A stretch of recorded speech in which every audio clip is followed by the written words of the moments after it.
عمرے کا احرام بھی باندھ لیا، بیت اللہ میں داخل بھی ہو گئے اور طواف کا آغاز بھی کیا، طواف مکمل بھی ہو گیا، لیکن دوران طواف تکبیر کہنا بھول گئے۔ آپ دیکھ رہے ہیں نو ٹی وی جدہ اور میں ہوں آپ کا دوست، آپ کا ہوسٹ محمد عاقل، جدہ سے، مملکت سعودی عرب۔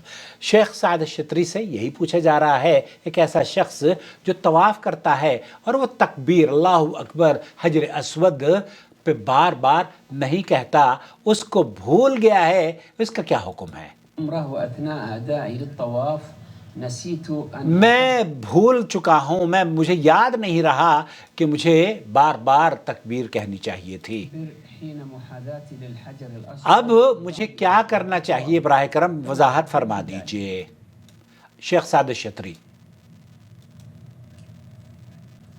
يستحب للطائف بالكعبة المشرفة، یہ اس کے لیے مستحب تھا کہ وہ ہر بیت اللہ کے جب طواف کر رہا تھا تو جب وہ حجر اسود کے پاس آئے تو اللہ اکبر کہے، أن يكبر كلما مر بالحجر الأسود، کلما مر بحجر الاسود، تو جب آپ حجر اسود سے گزریں تو وہاں تکبیر کہیں۔ معلوم أن الطواف 7 أشواط، یہاں آپ کو یہ بتانا بھی چاہتے ہیں کہ طواف کعبہ 7 چکر لگانے کو کہتے ہیں، حجر اسود سے چکر شروع ہوتا ہے اور حجر اسود ہی پر ختم ہوتا ہے۔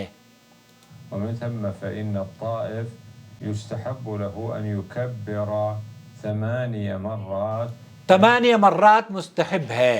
8 مرات کیسے؟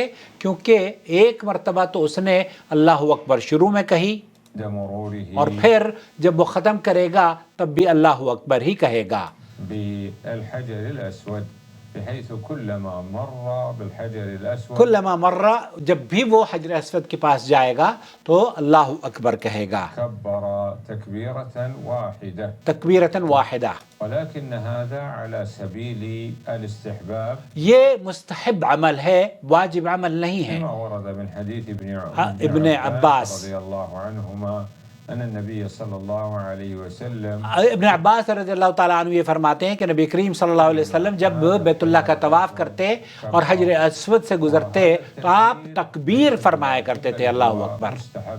یہ مستحب عمل ہے۔ إنسان طاف بالبيت 7 أشواط واكتفى بتكبيرة أول الطواف فإن ذلك يجزئه ولا يلزمه إعادته۔ یہاں اگر ایک شخص بیت اللہ کا طواف کر رہا ہے اور صرف اس نے آغاز میں اللہ اکبر کہہ کے حجر اسود سے اپنے طواف کا آغاز کیا ہے اور باقی تمام چکروں میں تکبیر کہنا بھول گیا ہے تو شیخ فرما رہے ہیں کہ اس کا انشاءاللہ تعالی طواف درست ہے، اسے دوبارہ طواف کرنے کی ضرورت نہیں ہے۔ اسی طریقے سے کل ڈاکٹر صاحبہ ہیں یو کے میں، انہوں نے بھی مجھ سے پوچھا کہ ہم تو 2 رکعت نماز پڑھنی بھی بھول گئے، بیت اللہ کا طواف کیا اور ہم پڑھتے ہی نہیں تھے، ہم تو صرف طواف کر کے گھر آ جاتے تھے۔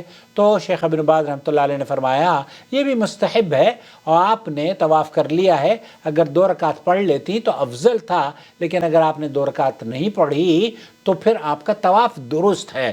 خلاصہ کلام یہ ہوا، تکبیر جو کی جاتی ہے 7 مرتبہ، آپ بیت اللہ کا طواف کرتے ہوئے تقریباً 8 مرتبہ، کیونکہ آخر میں بھی آپ تکبیر کہتے ہیں، اللہ اکبر کہتے ہیں حجر اسود پر، تو اس طریقے سے اگر کوئی بغیر تکبیر کے تکبیرۃ الاولیٰ کہہ لیتا ہے اور بعد میں وہ طواف کے دوران تکبیر نہیں کہہ پاتا تو اس کا طواف درست ہے۔ البتہ رکن یمانی پر تکبیر کہنے کی ضرورت نہیں ہے، آپ حجر اسود سے طواف شروع ہوگا اور حجر اسود ہی پر ختم ہوگا۔